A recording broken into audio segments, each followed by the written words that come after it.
Constitutional offices carry immense power. Hence, holders of such offices need to be selected in a very meticulous way. Kenyans have already experienced the first 6-year term of the first commission, which ended in February 2019. All these are the members of the selection panel for the selection of nominees for appointment as chairperson and members of the National Land Commission for a single term of 6 years. There is need for you to be very diligent in the selection of the team that will be tasked to manage land matters in the next 6 years. In undertaking this important exercise, the members of the selection panel will be free to determine their procedure and will have to ensure the constitutional requirements of 2/3 of members must be nominees of different gender, and the committee stands dissolved once they have undertaken their work, submitted to His Excellency the President, and the appointment of the chairperson and the members of the National Land Commission has been done by His Excellency the President. Immediately they have appointed a chair to preside over their sittings.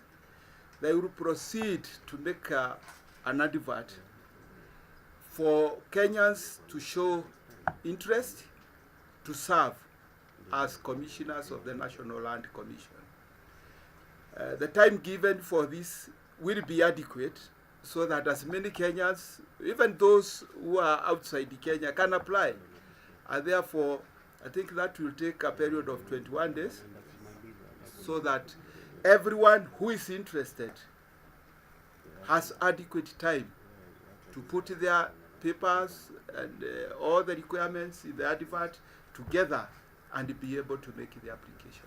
So 21-day period, within 7 days they will have advertised, then a period of 21 days for people to respond to the advert.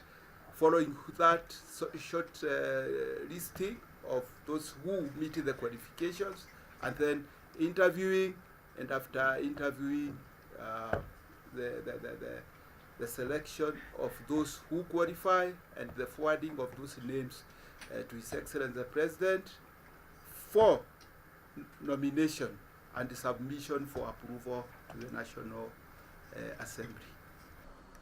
The President, in exercise of powers conferred to him by Section 7(2), and in accordance with the procedure set out in paragraph 1 of the first schedule to National Land Commission Act number 5 of 2012, which was revised in 2017 through Gazette Notice number 3758 of 26 April 2019, appointed the following as the members of the panel.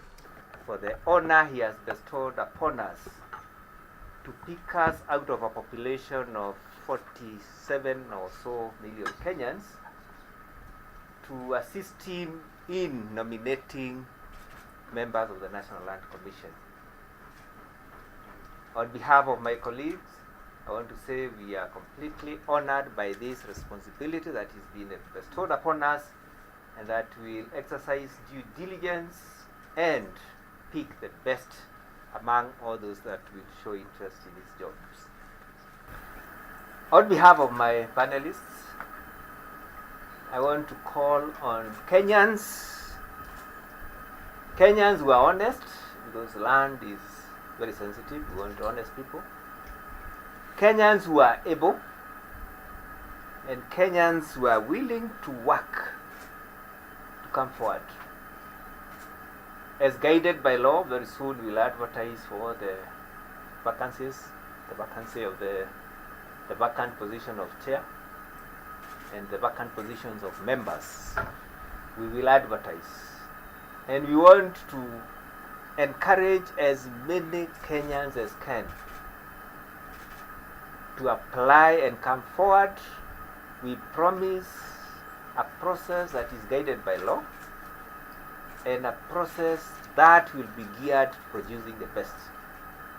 So don't be fearful, don't be apprehensive, just wait for us to advertise, and once we advertise, apply, and if you are among the best, we'll shortlist you, we'll subject you to an interview, and that interview is a public process. We will allow the media to participate, we'll allow the public to participate, so that eventually we produce the best, and that is the name of the chair and the names of members that will forward to His Excellency. The commission, which was term ended, did a lot of work. There were successes, but we also appreciate there were challenges. And there are a lot of lessons to be learned from that commission for all of us. So that as we move forward, we carry from the lessons exactly what happened so that we can inform the future. Mr. Chair, I will wish, as we move forward, just to highlight what kind of a commission are we looking for, the commissioners. We are looking for a team that will facilitate national and county governments to implement the Big Four, and particularly other major infrastructural developments. We know what has happened in the past, a lot of lessons there. We need to shape our future.